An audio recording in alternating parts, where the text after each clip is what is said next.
सर्वप्रथम सगळ्यांना जय ज्योती, जय क्रांती, जय सावता। मी सौ विशाखा अजय यवतकर, यवतमाळ, सरव्यवस्थापक, सावित्री शक्तीपीठ, महाराष्ट्र। आज आपणासमोर 11 एप्रिल थोर समाजसुधारक, राष्ट्रपिता, क्रांतीसूर्य महात्मा ज्योतिबा फुले यांच्या जयंतीचे औचित्य साधून त्यांच्या आयुष्यातील एका घटनेचा आढावा आपणासमोर प्रस्तुत करते आहे। आणि ती घटना म्हणजे मुंबई मांडवी येथे ज्योतिराव फुलेंना महात्मा ही पदवी बहाल करण्यात आली। चला तर मग माझ्या विषयाला सुरुवात करते। सर्व प्राण्यांमध्ये पुरुष सर्वश्रेष्ठ आणि सर्व मानवांमध्ये स्त्री सर्वश्रेष्ठ आहे। स्त्री आणि पुरुष जन्मतःच मुक्त आहेत, त्यामुळे त्या दोघांनाही सर्व हक्क समानतेने उपभोगण्याची संधी मिळाली पाहिजे, असे विचार त्या काळी ज्या थोर महात्म्याचे होते, त्या थोर महात्म्यास मी शतशः नमन करते आणि माझ्या विषयाला सुरुवात करते। ज्योतिबा फुलेंनी वयाची 61 वर्ष नुकतंच पूर्ण केली होती।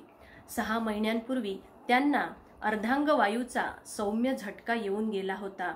40 वर्षांपूर्वी ज्योतिबांनी पाया घातलेल्या शिक्षणाच्या कामाचा प्रसारही जोमाने होत होता। त्यांनी स्थापन केलेल्या सत्यशोधक चळवळीचा प्रभाव महाराष्ट्रभर जाणवू लागला होता।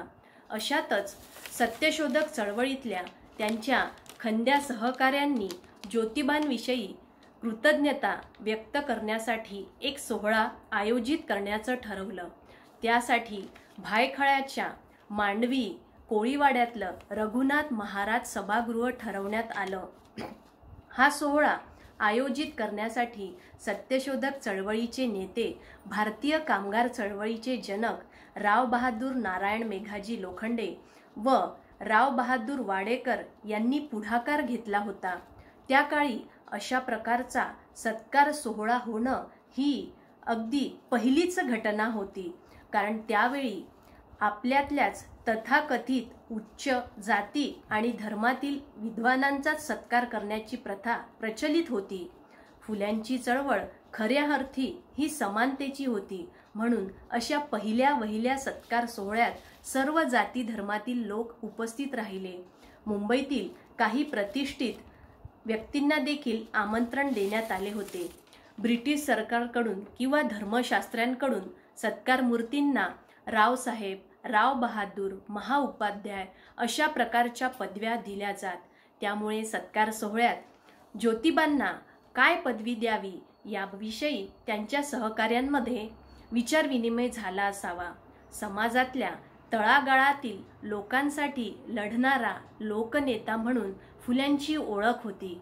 त्यांनी समाजासाठी केलेला असीम त्याग, मुलींसाठी सर्वप्रथम शाळा सुरू केली, शेतकऱ्यांचे प्रश्न उपस्थित करून ते सोडविण्याचा प्रयत्न केला, विधवांना, अनाथांना आधार देणारे, सत्याचे नियम सांगणारे असे हे ज्योतिबा फुले होते। मानवी हक्काचा लढा, ग्रंथाचे लेखन आणि समतेबद्दलचा नवा विचार यासाठी महात्मा हीच पदवी त्यांच्या सहकाऱ्यांना अधिक जवळची वाटली आणि म्हणूनच 11 मे 1888 रोजी मुंबईतील मांडवी कोळीवाडा येथे असलेल्या रघुनाथ महाराज सभागृहामध्ये झालेल्या कार्यक्रमात बहुजन जनतेच्या वतीने ज्योतिराव फुलेंना महात्मा ही पदवी बहाल केल्या गेली। यावर महात्मा गांधी म्हणतात की खरे महात्मा हे महात्मा ज्योतिराव फुलेच होते, कारण त्यांचे कार्य देखील महान होते। अशा या थोर महात्म्यास जयंतीनिमित्त मी विनम्र अभिवादन करते आणि माझ्या शब्दांना इथेच विराम देते। जाता जाता एवढंच म्हणेल, विद्येविना मती गेली, मतीविना नीती गेली, नीतीविना गती गेली, गतीविना वित्त गेले, वित्ताविना शूद्र खचले, इतके अनर्थ एका अविद्येने केले, म्हणूनच शिका, संघटित व्हा। धन्यवाद। माझ्या शब्दांना इथेच विराम देते आणि थांबते। जय ज्योती, जय सावित्री। धन्यवाद।